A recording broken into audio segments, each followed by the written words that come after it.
Welcome back to Reinvent Healthcare, the podcast for health and wellness practitioners who are passionate about making a difference. On today's episode, I'm excited to be talking to Dr. Eric Balkavaj, and I hope I say your name right, Dr. Eric. He's an author of amazing.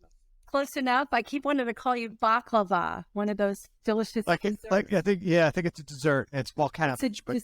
Balkavaj. Thank you very much for correcting me. So I'm excited to have Dr. Eric here. He wrote a book called The Thyroid Debacle. He's co-author of that book. And I found that book when I was doing some of my CE credits, and Dr. Taylor Haldeman, was co-author, was speaking, and she talked about this book. And I immediately got the book, and I got it on Kindle, and I listened to it or watched it ferociously on my way home from a flight from somewhere, and lots of amazing information. So that's why I reached out to Dr. Eric. So let me tell you a little bit about him, and then we're going to get started on having a conversation about thyroid.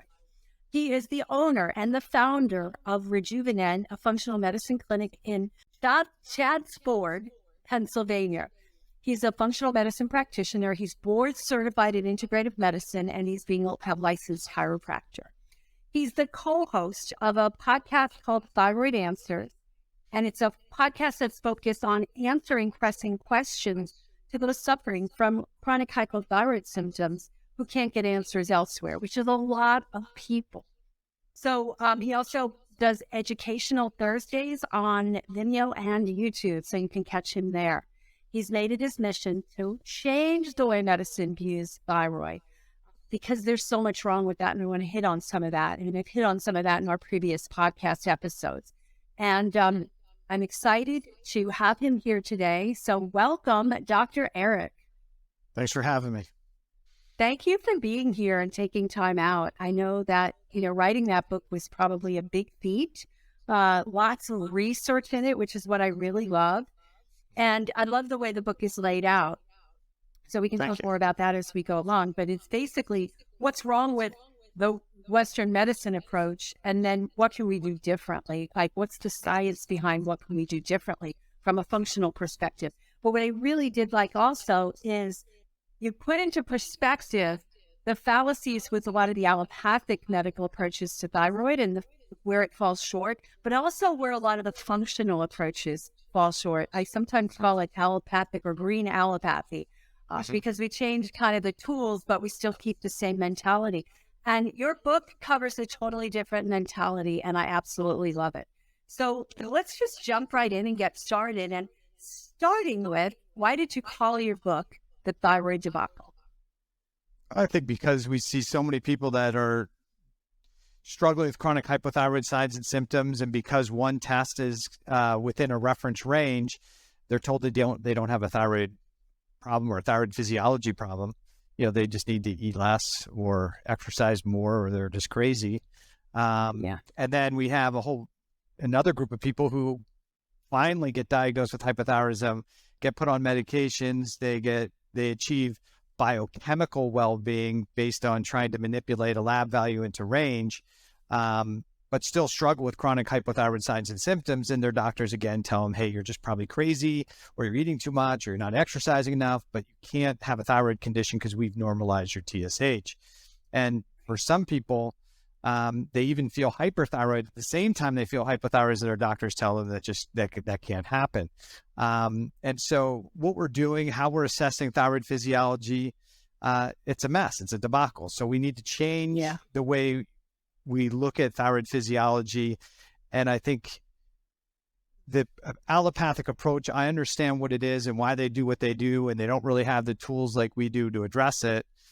But we still need to understand that, at least from my opinion, what we're often seeing isn't broken physiology and an immune system that's just going totally out of control, but an adaptive response by a system that's sensing danger. Yeah, I love that concept, because I totally agree with it. As the more I read your book, the more I went, this guy's on the same page. We're on the same page here. And just because determine that someone has a functioning thyroid gland, in quotes, right? It's producing the hormones. there's so much else that goes into thyroid physiology on a cellular level. And it's understanding why is it happening and going back and fixing the root cause, not just covering it up with a medication, even if the medication is just a hormone that the body normally would produce, bioidentical or whatever. So I really appreciate that. And the other thing is the immune system, which you touched on. We talk a lot about the 90% or so of people who are diagnosed with hypothyroidism actually have an autoimmune condition, but you kind of have a little bit of disagreement with that. So I want to get into that and then share with everybody. Well, I would agree that immune-driven thyroiditis is probably the major cause of hypothyroidism, at least in most of the more developed countries. That's probably the primary reason. So I don't disagree with that. I just don't like the term autoimmunity, because I think it gives the people that we're taking care of this context or this belief that their body's attacking them. So I think it's a terrible thing to say to somebody, because, hey, if my own immune system is attacking me, how am I ever going to get better, right? I mean, that's a pretty negative response. So is it really the immune system's just attacking us for no apparent reason? In medicine, they would call it idiopathic. We don't know why it occurs, so we don't bother looking because it could be different for everybody. So we're just going to wait until 90% of the thyroid gland is destroyed, and then we'll provide you with enough T4 to bring TSH back into range. And, for somebody who the only issue is the thyroid gland has been damaged and all the downstream physiology works, that may be fine to restore their physiology, but that's not what I see in practice. And to be fair, I see a biased proportion of clients who are struggling, right? I don't see a lot of the people that are saying, hey, I got diagnosed with hypothyroidism, I got put on T4, all my physiology went back to normal and I feel awesome and feel great. They just don't show up in my office, right? They don't call me for help because they feel well. So I see a biased view of people that it's not working well. So that's the perspective I come from. So what is going on? If it's not an immune system that's out of control, is the immune system involved? Well, yeah, the immune system is involved. But I think really what goes on for most of us is not broken, but adapted. And what do I mean by that? Cells, we have trillions of cells in the body, lots of cells that make up a tissue and a system. And cells operate, and to keep it super simple, two modes, right? They're either in low stress, what we call homeostatic regulation, where their primary role is manufacturing. They're bringing in stuff into the cell to make energy. They're bringing in glucose, they're bringing in iron, they're bringing in amino acids, they're bringing in sodium, potassium to manufacture stuff, right? And to do that manufacturing process requires a lot of thyroid hormone to drive the energy machinery to make the amino acids into peptides and proteins and do all this stuff. We need energy. And so we need a lot of T3. So we need the thyroid gland to make T4. We need that T4 to come to the cell. We need to convert that T4 to T3 and T3 to bind to receptors to turn on the manufacturing process. The other thing that happens when there's a lot of T3 in the cell, besides turning on the manufacturing process, is a piece that people don't pay a lot of attention to. And T3 also turns off genes and expression inside the cell. And one of the things that can really turn down or turn off is the cell defense mechanisms. Why would T3 do that? Well, if I'm in a low stress state and my primary goal is manufacturing and making stuff, I don't need to spend a lot of money on an anti-inflammatory defensive system, right? If I have a manufacturing facility and I'm making widgets and there's no danger, I don't need a lot of security force or a fire department or whatever, right? But if there's a fire in the manufacturing company, guess what I need to do? I need to get everybody off manufacturing, and everybody needs to get into defensive mode, put out the fire, So the same thing happens in a cell. When cells perceive danger, and that danger could be an organism, that danger could be a toxin, that danger could be hypoxia, that danger could be emotional trauma or stress, the cell shifts its attention from manufacturing to favor self-defense. And when we do that, what do we use as the thermostat to regulate the shift? One of the tools we use to regulate that is the amount of T3 in the cell. If I down-regulate the amount of T3 in the cell, now I slow down mitochondrial function, I do less manufacturing, and I have less T3 to turn off the cell defense mechanisms. And so now those cell defense mechanisms can kick in.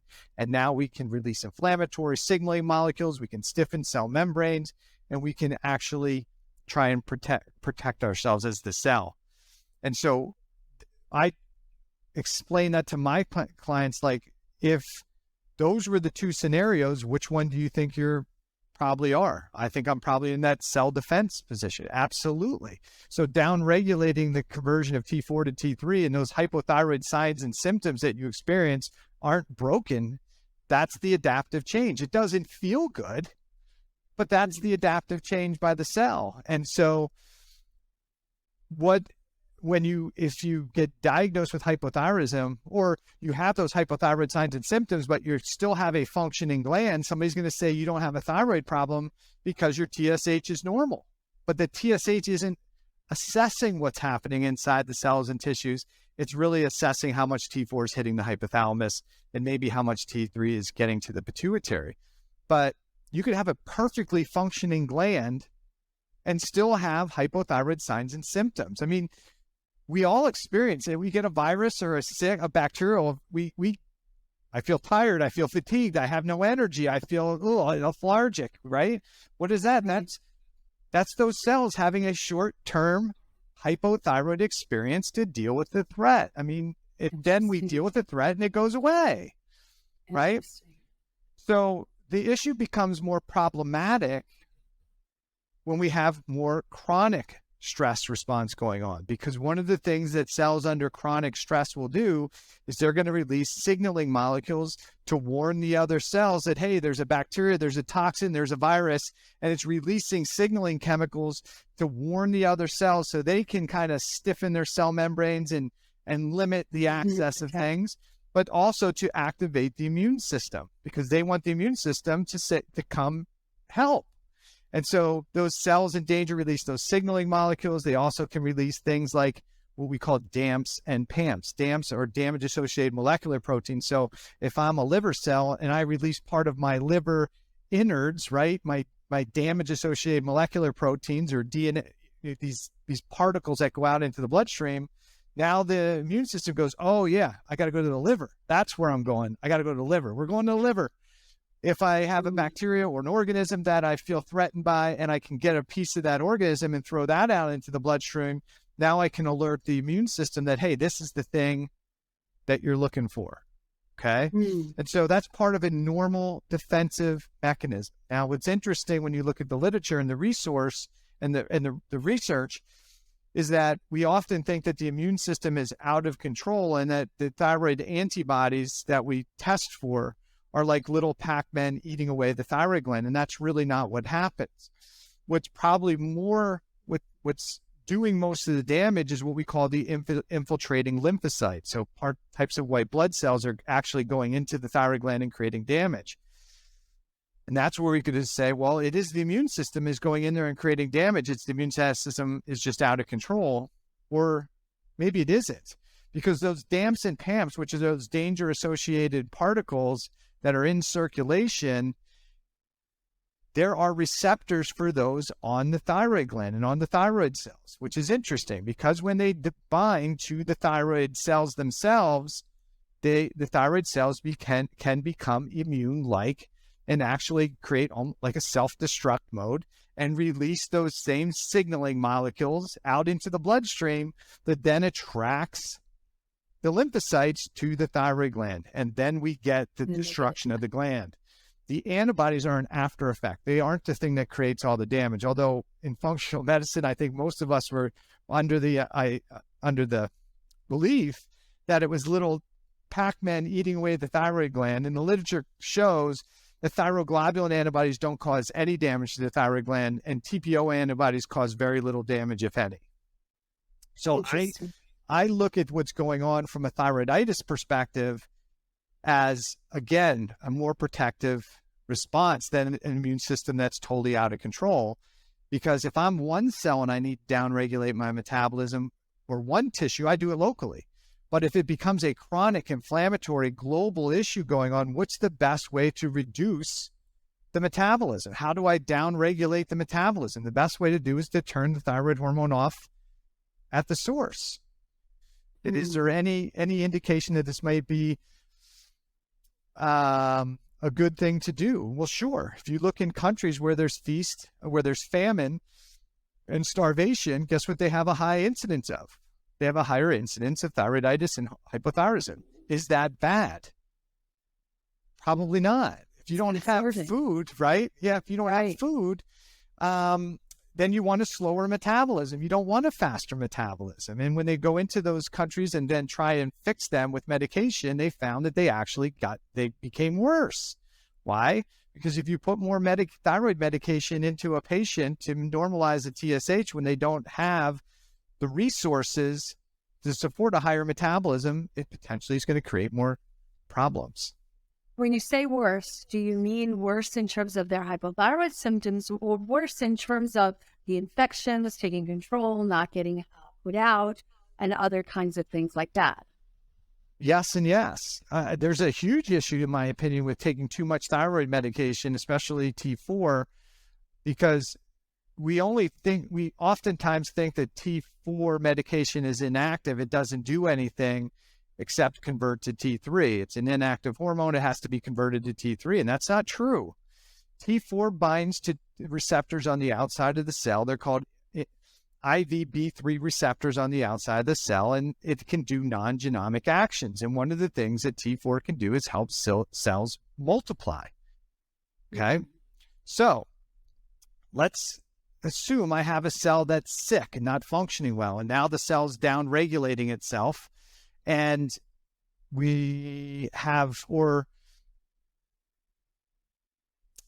say we have a whole bunch of abnormal cells in the body that don't function well. We call those abnormal cells, oftentimes we call those what? Cancer, right? Cancer, yeah. And so if we have a bunch of abnormal cells in the body, would it be a good idea to have high levels of thyroid hormone in the system, or would it be a better idea to have low levels of thyroid hormone impacting those cells? I would say definitely lower, especially if you're saying the T4 binds to the cells and helps them to multiply. We don't want multiplication. Correct. So if you load a bunch of thyroid hormone into somebody who's hypothyroid, if they have a whole bunch of sick cells and you you provide a whole bunch of T4 and it's not being converted inside the cell to T3, it's binding to the receptors on the outside of the cell, could that cause those sick cells to replicate and increase the potential for cancers? Yeah, what an approach, what a concept. Yeah, absolutely, right? Well, not only is it possible, yeah, I swore that nobody would ever do a research study on that. And in 2019 or 2021, somebody did. They looked at all the cancers and the correlation between those people who were diagnosed with hypothyroidism and then put on medication, and the incidence of a whole bunch of cancers is much greater in those who've been on hypothyroid medication, T4 replacement. Wow. So there is a study, there is some correlation. This is not just theoretical and looking at the science. This is looking at what's actually happening. Mm-hmm. One thing I want to clarify, because you keep saying that the T3 is converted inside the cell, right? But we measure it in the blood. So how are we getting a good measurement of how much T4 to T3, what the ratio might be in the blood if the conversion is more happening inside the cell? We don't have a great idea of how much is inside the cell. That's the problem. And so what we really have to do is we've got a couple issues. One is that there was this idea for a long period of time that T4 was made at the gland, small amount of T3, and the rest of the T3 was made by the kidneys and the liver, and maybe a little bit in the GI tract, right? Mm-hmm. That's not true either, based on the literature. So there's maybe five plus micrograms made at the thyroid gland per day, maybe 5 micrograms at the renal system, maybe another 5 milligrams or micrograms at the liver, and all the rest of the pool of T3 is made by cells that have the have deiodinase 2 bringing T4 inside the cell, converting it to T3. It binds to receptors inside the cells, hangs out there for a while, and then comes back out into the bloodstream and becomes the circulating pool of T3. Okay. And it goes and it stays in the goes out back into the bloodstream, then it goes into another cell, gets used as T3, comes out of the cell, comes back into the bloodstream, goes into another cell, and can get it used a number of times before it's metabolized out of the body. T3 has a half-life of about 24 hours. T4 has a half-life of about 24 hours. T3 has a half-life. It's only 12. T4 has a half-life of about 12 to 24 hours. T4 has a half-life of 7 days. 7 days, right. T3 can be used for a while before it's metabolized. So what we consider is if T4 is normal, we won't even get into lab ranges yet, but if T4 is normal, but T3 is low, then we have to make a couple assumptions. One is that I'm probably not getting good conversion of T4 to T3 in the periphery. The other thing we have to consider is, do I just have a gland that's also not making enough thyroid hormone to convert to T3, right? But you're saying if the number is normal, assuming it's normal is probably the first part. So if it's, normal. This is how I just got done helping a doc with this right before. That's why I was a minute late, because somebody was calling me trying to understand why, hey, we gave them T3 and their T3 is lower than it was before. It's getting worse as I'm giving them more T3. I'm like, absolutely. That's exactly what should happen. When we're looking at the thyroid panel, you can't just look at the thyroid panel to assess what's going on. So first thing we want to do is we can look at a thyroid panel, but all the markers matter. TSH matters. Total T4 matters, total T3 matters, reverse T3 matters, free T4, free T3, T3 uptake. They all tell a story, right? So they all matter. Thyroid antibodies may or may not matter depending on what we're looking at, but all of them tell a story. Now, depending on what your approach is, right? Maybe they're not clinically important to you, like. Why wouldn't, if somebody might be thinking, if all those lab values are important to you, why are they not important to my allopathic physician, right? Why do they say I only need TSH and maybe a free T4? Because they're not really considering the downstream mechanism so much. They're working on the assumption that you don't have something that they can treat or manage until your TSH is lab high and your free T4 is lab low. And so because the typical treatment is just to give T4, and you give enough T4 till TSH comes back into the range they want and T4 comes back into range, right? So TSH and T4 normalize. I've done my job. I've given T4. They're working under the assumption that everything downstream from the thyroid gland itself works the way we want it to, right? Yeah. That there's no cell stress going on. There's no inflammation going on. There's the perfect amount of binding globulins in circulation. Like everything works great. Life is going to be good. Somebody might say, well, why wouldn't they check T3 and free T3? And well, the guidelines tell medical physicians they don't need to do, or they shouldn't really do it. The other problem is what most medical doctors would find as they're driving up T4. If somebody's got an immune inflammatory process going on, that cell danger physiology going on, as they drive up their T4, reverse T3 is going up and T3 is going down. And the more they try to fix that by giving more T4 and dropping TSH, the worse the T3 levels will get, because the conversion gets worse for two reasons. Okay. So typically in the body, if everything's working good, about 5 micrograms of T3 is made by that thyroid gland. The other 25 micrograms is made by the peripheral tissues, and life is good. If the peripheral tissues are having a hard time for some reason converting T4 to T3, liver issues, inflammatory issues, gut issues, hypoxia, we can see a drop in the amount of T3 and free T3 available because the body's deactivating the T4 versus converting it. Yeah. In that situation, TSH will go up. And the TSH will go up, yes. Right? Because the pituitary gland is monitoring how much the feedback from the hypothalamus. The hypothalamus is monitoring how much T4 is in the system. And when the hypothalamus gets T4 and says, okay, we're good, T4 gets converted to T3 in the hypothalamus. When that's high, TRH is inhibited, less TRH to stimulate TSH, so TSH goes down. If I don't have a lot of T4 in the system, then TRH is on, TSH is turned on, and the thyroid gland is told, hey, make a bit more, make a bit more. Mm-hmm. Mm-hmm. But if there is plenty of T4, but the conversion to T3 goes down, the pituitary gland is also monitoring how much T3 is in circulation.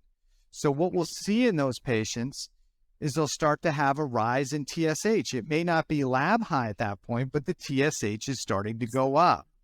Mm-hmm. Is that good or bad?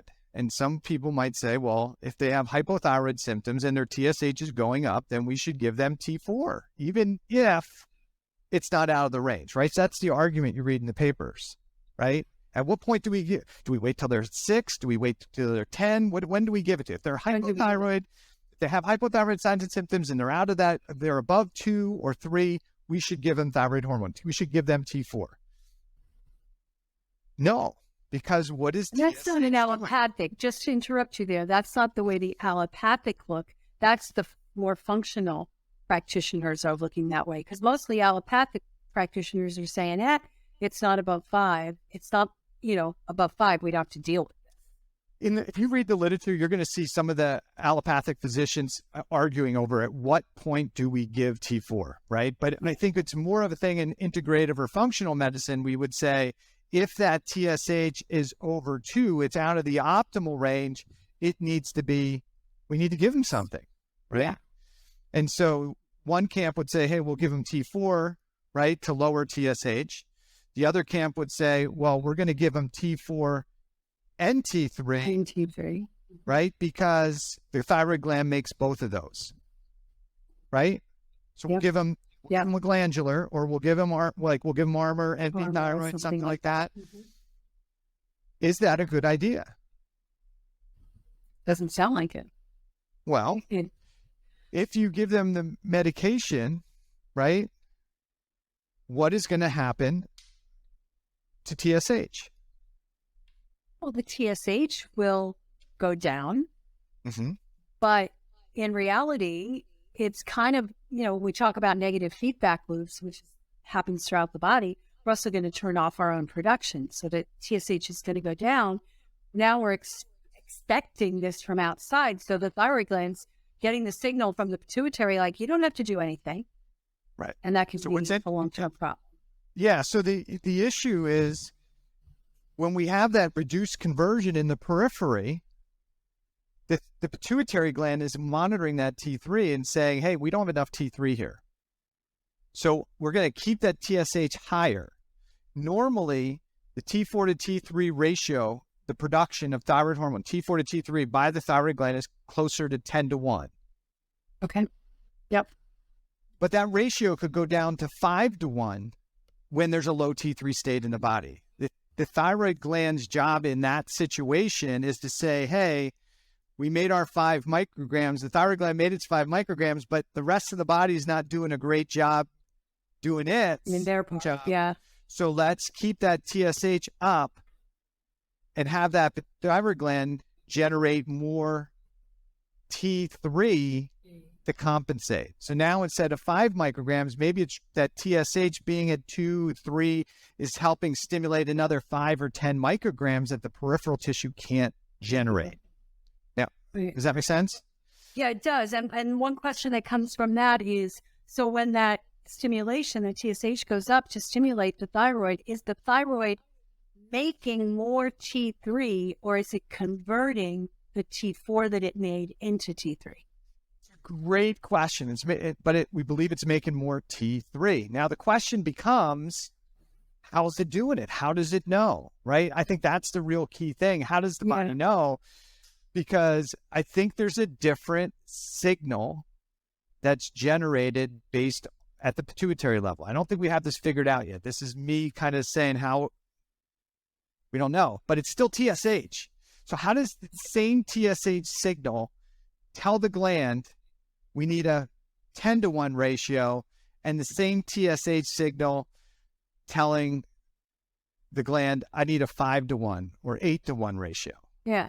So they're different forms of TSH, perhaps, that stimulate different slight changes in the molecular structure. I've never seen anything on that, but that's what comes to my mind. That comes to my mind too. And I think it comes down to, I don't know. This part I don't know. I haven't read it anywhere, but I'm wondering if the difference is whether the T3 is deiodinated by T2 or deiodinated by D1 or D2. I don't know if that is a different signal.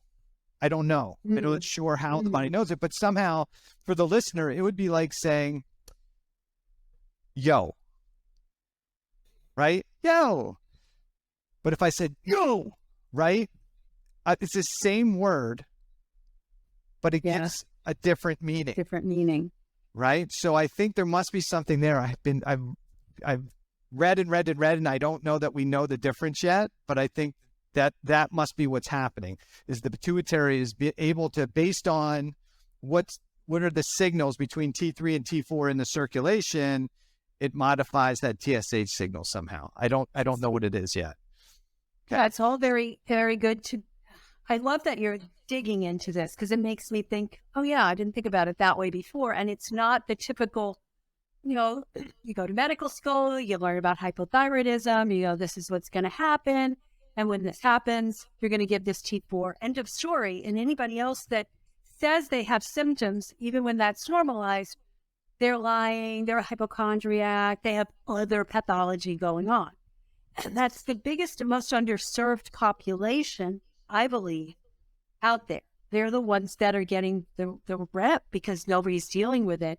And in allopathic medicine, we don't address like the cell dangers. We don't address the toxins in the system. We don't address that there might be a hidden microbial interaction. We don't address the stress, the trauma, all that stuff. It's just, here's what you do, send them on their way. And I think that this is something that needs it. I agree with the debacle. When I saw the name, I'm like, the thyroid debacle. Yes, it is a debacle, because these poor people are suffering needlessly because they're not given the right therapeutic approach to getting their life back, basically. And we're not looking at the picture, right?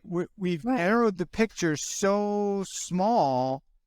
So if you say, but I am assessing thyroid physiology, it's a TSH with a reflex to free T4. But you can't assess thyroid physiology with a free T3 and a TSH, right? You can't even assess thyroid physiology appropriately with a full thyroid panel. TSH, total and free T4, total and free T3, reverse T3, T3 uptake, and thyroid antibodies. You still can't assess thyroid physiology. You have to go to the next step and say, okay, this is what my thyroid panel shows. Now let me go look and see if what I see is appropriate or inappropriate based on my patient signs and symptoms and based on other labs, right? So I don't just look at a thyroid panel by itself. I look at a thyroid panel in context with at least one tissue marker. One of the easiest ones to take a look at is just run lipids with the thyroid panel, okay? Because you're going to see, is thyroid physiology working appropriately or not? Because if you don't have appropriate thyroid physiology, you're going to have a rise in cholesterol in your bloodstream and a rise in LDL typically. You may also have, depending on where somebody's at in a hypothyroid state, you might have low triglycerides and VLDL, or you may have really high triglycerides and VLDL because there's a low T3 state. And it's really about how far they are into this process and their diet, digestion, a lot of things come into play. But just looking at a lipid panel, we can get an idea that, hey, thyroid physiology, I know that T3 is in normal range, but it's, like you were saying, how do we know what's going on inside the cell? If we're not measuring what's in the cell, we're measuring in the blood, then we have to look at the tissue indicators of thyroid status. So we can look at lipids. If they're elevated, for sure, we don't have enough T3 in the tissue levels, right? So the argument with that, I'm just going to play devil's advocate here, right? Yeah. The argument would be, well, there's other things that cause lipids to go high. Is it just related to T3 in the cell? Okay, so give me the argument for what's driving it up. Food, sugar, lots of things like that. Insulin. Let's say it's sugar and insulin, right? We'll start there. If I have high sugar and high insulin, why do you think I have high sugar and insulin? Could it be I just overconsume it? Maybe. But how do I get glucose into a cell? Well, we have to get the receptor binding, and then we have to have all the transport, cofactors, and get all the transporters have to work, right? To push it in, right? Right. Get all the glucose transporters are essentially dependent on T3 to work appropriately. Yep. Whether they're insulin or not insulin dependent, they all are T3 dependent. So I know we say everybody it's too much sugar, right? And that's the problem. It creates insulin resistance. But insulin receptors, insulin production is to a large degree driven by T3. Okay. Insulin function at the cell is largely driven by T3. And so when we look at glucose resistance, especially in somebody who's like, hey, I don't eat a high carb diet, I eat pretty good. Why am I insulin resistant or high glucose when I don't eat a lot of carbohydrates? Well, because they have some type of cell stress that's down-regulating their transport of glucose in, down-regulating T3 in the cell, resulting in more insulin being needed to try and force it into cells and tissues. So you might think, well, why would a cell not want glucose? Well, you could say, well, because they don't exercise, they don't use it. Maybe, but if I have a lot of glucose and I have plenty of T3, I can drive that glucose through the mitochondria with a bunch of proton leakage, and I can dissipate a lot of that food energy as heat. So I have a system to kind of work through that process to some degree. Now, can you overwhelm the process? Sure, because too much glucose can also create inflammation. High sugar foods are inflammatory that go with that. Right. But when we talk about insulin resistance, I have a beef with this when we hear people say it all comes down to the too much carbohydrates and too little exercise. Well, that's nonsense, because I know people who barely eat carbohydrates and exercise a lot, and they're still glucose and insulin resistant. I think it comes down to other factors, including excessive cell stress. Now, why would a cell not want glucose? If there's a threat on the cell and I bring more glucose into a cell, and let's say there's an organism in that cell, what's that organism going to use as fuel? Right. Yeah. Yeah. More glucose, right? So that's one of the things that happens is we stiffen cell membranes and reduce transport of nutrients into the cell under a danger physiology. What's the benefit there? By bringing less fuel into the cell, we upregulate autophagy, which is the cleanup crew that can then help clean up the debris, use the old stuff as energy and fuel, and potentially phagocytize and find the threat and get rid of it. Okay. So this is all like really good stuff. And I want to just go back to, right, I don't want to run out of time and not have our audience, who are health and wellness practitioners for the most part, are out there going, okay, Dr. Eric, now what? Like, how are we going to help people? We're not going to give them T3. We're not going to give them T4. We're not going to give them herbs that stimulate T3 and T4. We're not going to give them iodine. What are we going to do? What is your approach to this? So I'm not saying that we shouldn't give medication if they need it, right? But that becomes the assessment. It shouldn't be the first thing we jump to. We have to evaluate and assess things first. But what do? As unsexy as this is, we have to go back and look at their health history, their health timeline, their signs and symptoms, their diet, their behaviors, their habits, their sleep, their respiration, and start to improve those things. If we see indications of, when I look at a new client, I want to look at that time, I want to look at their health history, look at the tests they've had done. If they've got multiple markers of malabsorption, I'm probably going to take a look at their GI tract, because I don't think that they need more micronutrients. They just need more, double the multivitamin, right? Because if they have multiple markers of malabsorption, either they're not eating a good diet, so then I need to fix that, right? If they're not, or they're not digesting it appropriately, right? Yeah. Or because of what's going on, those micronutrients are being either used for defensive purposes or eliminated faster than they should. Yeah. But the gut becomes like the big place to start for me, for a lot of people. If they have signs and symptoms, take a look for what's going on there. Then we want to take a look at the other systems that are compromised. But you got to also take a look at what's their habits. Yes. Yeah. Right. That's what I heard you say out of that. Yeah. We have to go back to those basics of, are they eating crap? Are they sleeping? Are they stressed to the max? Do they have little traumas that they haven't dealt with? Do they have toxic environment? Their liver function damaged, destroyed, slowed down because they're, slathering on all kinds of harmful chemicals on their bodies and in their hair. Those are like all of the basic things that need to be addressed in order to address this cellular hypothyroidism, right? To get us better at the cellular level. So the cells are like, hey, bring it on, baby. I want more energy. Bring it on. Let's go play. Mm-hmm. Yeah. I mean, I know it's somebody say, well, everybody's got mold, everybody's got Lyme, everybody's got Epstein-Barr. Look, anybody could have anything, right? And so what we have to do is to make sure that we don't miss the basic and fundamental things before we start jumping to the, oh my gosh, they have an organism. Because and I know, I'll have patients that have been to 4 Lyme specialists and they still feel awful, and they have, they've been through their 3rd gut protocol or 4th SIBO protocol, and they're still not getting better. Well, part of that is, why are the bacteria and the organisms growing in the environment? It's probably great terrain. So what do we need to do to change the terrain? We probably need to talk about your diet, your lifestyle, your sleep, your emotions, your respiration, all these kind of foundational concepts.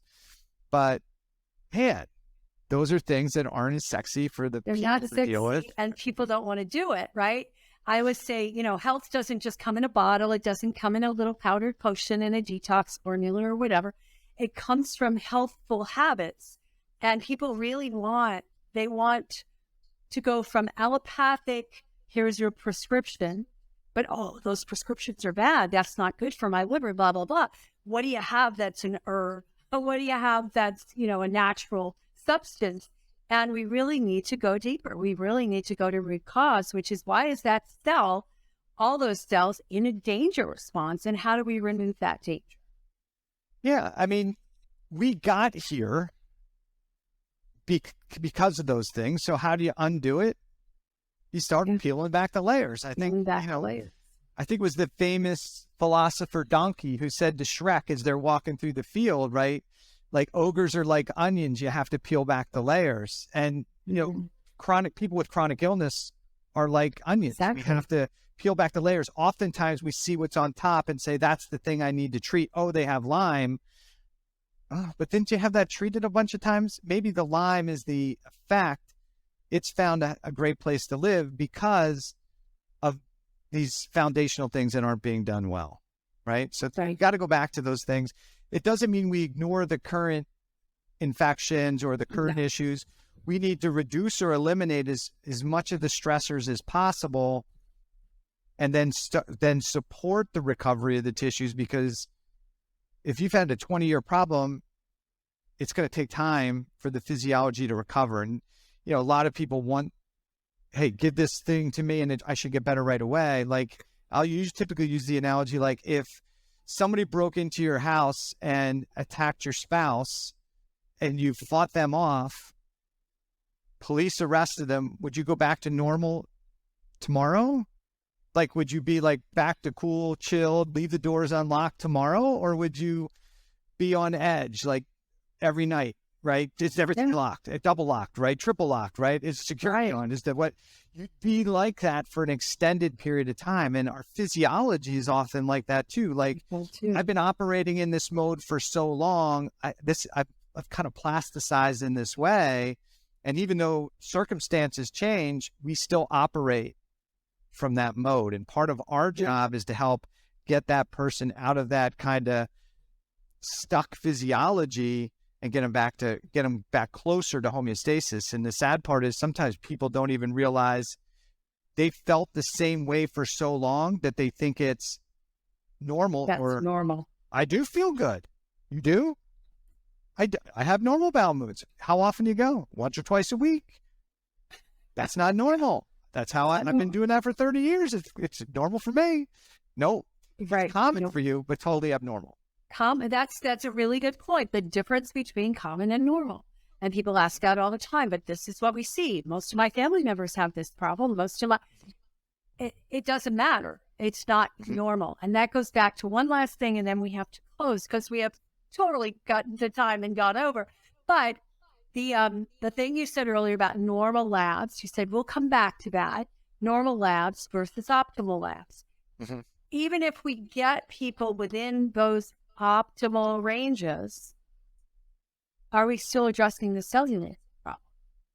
Oftentimes, if you're manipulating them with medication, you're often not getting them back into normal, optimized, or homeostatic physiology.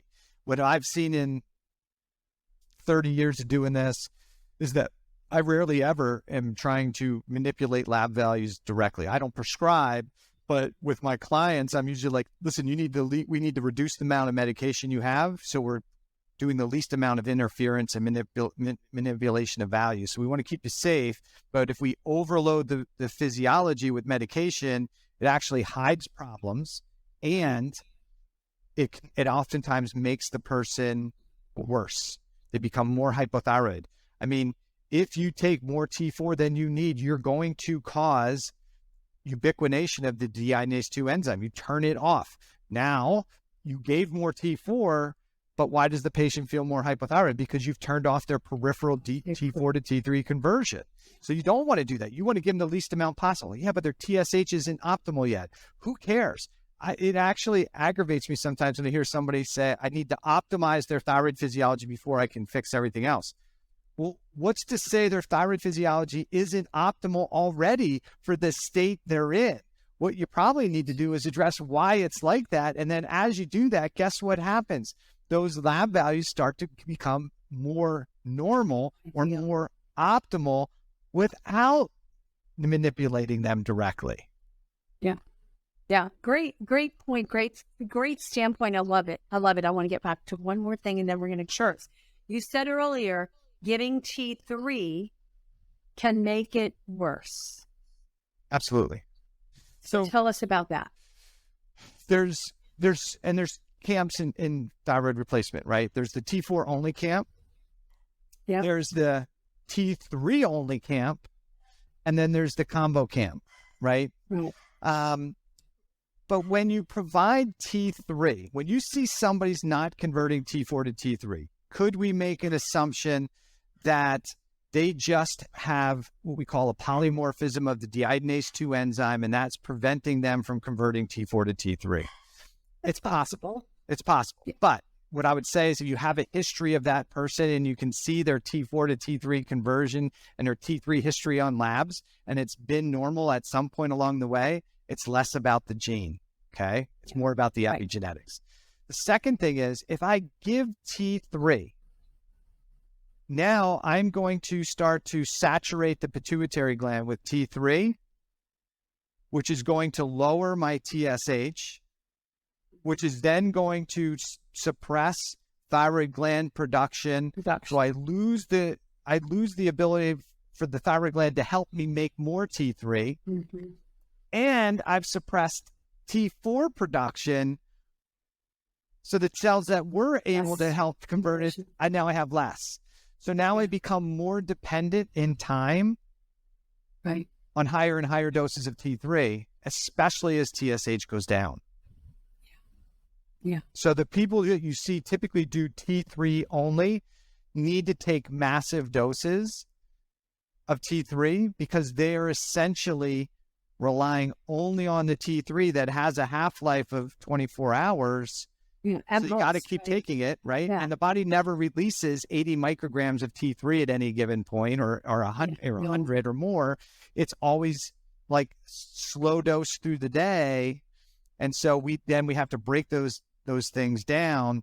and it gets harder to regulate. Now, I know there's people that say they feel awesome on it. That's great. I don't have a care. I don't care what medication, what combination, what dose, if you feel and function awesome, then whatever you're doing is great. It's awesome. But what I typically see is people, they don't do well on T4 because they have a tissue hypothyroid cell danger physiology going on.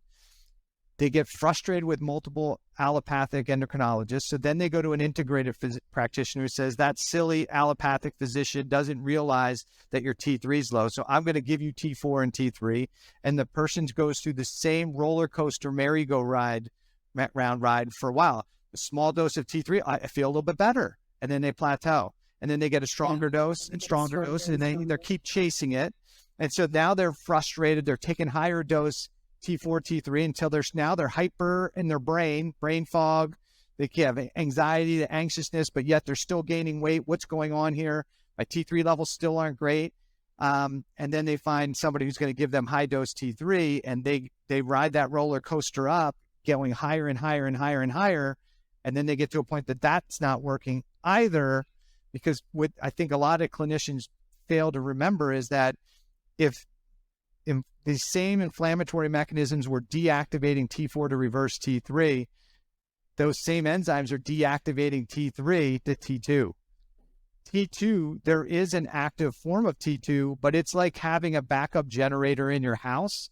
It will run the machinery, but not like it does when we don't have that cell stress response, right? When your power, you can run all the power in your house, but if the power goes out, you can only really run like the heater or the hot water heater or the refrigerator. Not all. You have it on the generator, but you can't run the whole house, right? Right. Exactly. That's a really good explanation.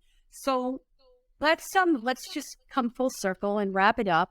So for our clinicians that are listening, some allopathic, moving more towards functional, some naturopaths, some health coaches, some chiropractors. There's a lot of variation in our listeners. Mm-hmm. What steps, like if you could say, here's the first 3 steps, 5 steps, whatever, and you should take when you're seeing somebody who says, I've got this hypothyroidism, I have all these symptoms, the doctor, whatever the situation is, I'm on medication or the doctor says my thyroid's fine. Like what can we start? What would you recommend that each of our clinicians listening starts with? Step 1, look at their health history for that health timeline becomes the area. How did I get here? Right. That's going to help you understand the layers that got them there, because it's not about the thing to me in most cases. It's the load to me in most cases. Antibiotics, lots of antibiotics, marital issues. Like we just keep loading all this weight, and eventually we get into danger physiology. It's not, I just got this virus and I got it. The virus was maybe the last piece of the puzzle. So look at that health history, health timeline, look at their habits and behaviors, and start mapping out all the things you're going to have to address. Their respiration, their emotional state, their habits, their behaviors, their diet. Realize you're going to have to address all of those things at some point. Second thing is run a comprehensive metabolic panel that includes a full thyroid panel, inflammatory markers, tissue markers like blood sugar regulation markers, including fasting insulin. Run a full lipid panel, run full iron markers, run a full iron panel with ferritin, run both vitamin D so you know what's going on with vitamin D status. Run your when you say both, D2 and D3 or D25 and 125. Okay. Because a lot of physicians only run the 25 and not 125. And 125 is the active form. So saying that you only need to run 25 is like saying you only need to look at T4. Okay. Yeah. So it becomes really important. So that's the second thing, is run a more comprehensive panel.